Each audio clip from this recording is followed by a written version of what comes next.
आखिरकार आज साबित हो ही गया कि शेर कौन है। दोबारा से चीख चीख कर झूठ कहने से वो सच साबित नहीं हो जाता।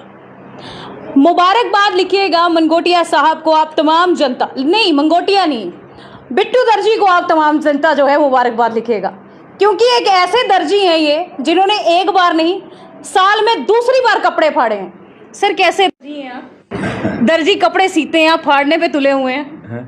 मैं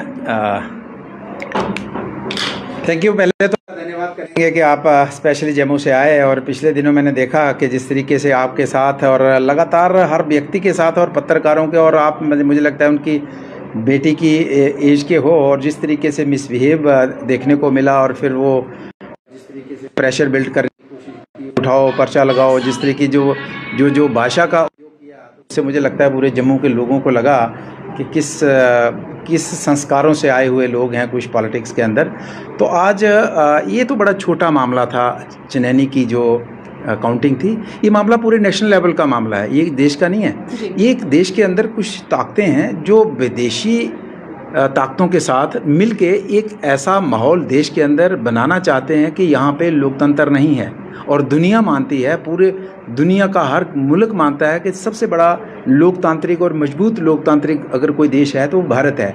और ये ताकतें ये अभी कहीं देखते हैं आपके बिहार में पद यात्रा निकालते हैं वोट चोर के नाम पे।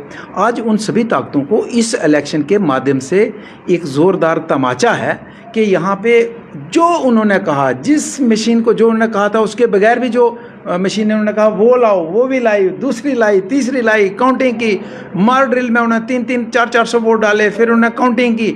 सिंगल वोट का एरर नहीं आया है, सिंगल वोट का, ना तो पुरानी काउंटिंग में आया, और जो मार ड्रिल में आई काउंटिंग वोटिंग की उसमें भी सिंगल वोट का कोई एरर नहीं आया। तो इस काउंटिंग, इस वेरिफिकेशन के माध्यम से पूरे देश की जनता को ये मैसेज जाता है, और पूरी दुनिया को ये मैसेज आता है कि यहाँ पे कोई मशीनों में जो हैक करने की बात आती है, मोदी जी के ऊपर आरोप लगते हैं, सारे इस जो है आज की जो प्रक्रिया थी, इससे मोदी जी के सारे आरोप जो हैं वो उनका मैं खंडन करता हूँ, और वो सारे आरोप बेबुनियाद सिद्ध हुए हैं इस रिजल्ट के बाद। पहले एक पार्टी और थी जो वोट चोर के नाम पर चिल्ला रही थी। अभी कल ही हमने एक वीडियो देखी, वहां पर वोट चोर के नाम से स्टॉल लगाया जा रहा था जिसके ऊपर लिखा था अंधभक्तों के लिए फ्री पकोड़े। क्या लगता है वो पकोड़े खाने की जरूरत उनको है? मुझे लगता है कि उनको भी, खैर ये तो जो भी हुआ, जो मैं बोल रहा हूँ, मैं कुछ ऐसा नहीं बोल रहा हूँ कि जो वीडियो रिकॉर्डिंग नहीं है, हर एक पल की, हर एक बटन दबाने की, हर एक काउंट की, हर चीज़ की वीडियोग्राफी है, और वो ECI मॉनिटर कर रहा था। तो मैं यही कह रहा हूं कि कुछ देश के अंदर बदकिस्मती है कि हमारे देश के अंदर हमारे लोग विदेशी ताकतों के साथ मिलके यहाँ पे एक अफरा तफरी का माहौल जो है देश के अंदर बनाना चाहते हैं, बजाय वे लोगों के बीच में जाएं, बजाय वे लोगों की बात करें, लोगों के हित की बात करें, इस तरीके का माहौल बना के अपने देश का ही नाम जो है वो दुनिया के अंदर खराब करने की कोशिश कर रहे हैं, लेकिन देश की जनता उनको माफ़ नहीं करेगी।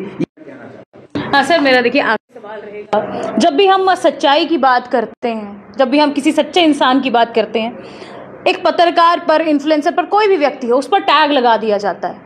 मैं आपसे भी कटाक्ष अगर शब्दों में बात करूंगी तो सर आप गुस्सा तो नहीं मानेंगे इस बात का? नहीं, गुस्सा काहे का, जब जो जनता में मेरी छवि है तो उसको लेके नेगेटिव, सारे लोग मुझे पसंद थोड़ी करते हैं, कुछ लोग तो होंगे जो मुझे पसंद नहीं करते हैं। किसी को हो सकता है मेरा चेहरा पसंद नहीं हो, किसी को मेरी आंख पसंद ना हो, किसी को मेरे बात करने का, तो उनको अधिकार है कटाक्ष करने का, लेकिन मेजॉरिटी में लोग पसंद करते हैं तो उनको अधिकार है मेरे फेवर में बात करने का।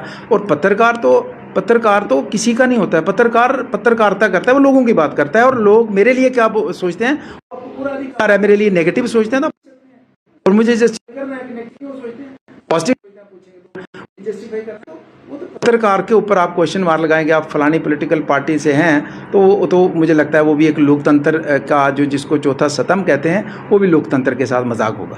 मंगोटिया जी, मैं एक चीज़ आपसे पूछना चाहती हूँ, एक अच्छे नेता के अंदर क्वालिटी क्या होनी चाहिए, सबसे बड़ी क्वालिटी क्या होनी चाहिए आपके मुताबिक? इसके बाद हम जनता को जरूर कहेंगे कि आपको मुबारकबाद दें। देखिए, मेरे जो पॉलिटिकल गुरु थे उन्होंने मुझे कहा कि बेटा, एक डॉक्टर होता है जो पेशेंट का इलाज करता है, उसको ट्रीटमेंट देता है, और कई बार ऐसा होता है कि महीनों और सालों लग जाते हैं उस पेशेंट को ट्रीटमेंट देते थे। और कई बार पेशेंट भी मतलब इरिटेट हो जाता है, और इरिटेशन में कई बार हो सकता है वो मतलब उसकी बॉडी जो है, जो उसकी हेल्थ है वो मेंटली फिजिकली वो दिन ब दिन कमज़ोर होता है और इरिटेट हो जाता है। और हो सकता है कई बार उस डॉक्टर को ऐसी सिचुएशन आती भी है कि डॉक्टर को थप्पड़ मार देता है, लेकिन डॉक्टर कभी ऐसा नहीं सोचता कि मैं इसको जहर का इंजेक्शन दे दूं, पॉइजन दे के उसका इंजेक्शन दे दूं और ऐसी दवाई दे दूं जिससे इसकी डेथ होगी। डॉक्टर उस थप्पड़ खाने के बाद भी कहता है कोई बात नहीं, मैं आपको ठीक करके भेजूंगा। तो मेरे गुरु ने ये कहा कि सोसाइटी के अंदर अच्छे लोग भी आएंगे, बुरे भी आएंगे, और हम जो मुझे कहा कि आप एक सोसाइटी के डॉक्टर हो तो ऐसे लोग भी आएंगे जो आपको कुछ भी कहेंगे, लेकिन आपकी जिम्मेदारी है जहर का इंजेक्शन नहीं देना है, उसको भी जिंदा करना है। ये हमारी जिम्मेदारी है और हम उसी को लेके आगे चलते हैं। बहुत बहुत शुक्रिया बलवंत जी। तो ये हैं बलवंत सिंह मंगोटिया जी। बिल्कुल सही कहा इन्होंने कि एक नेता के अंदर धीरज काफ़ी ज़्यादा होना चाहिए।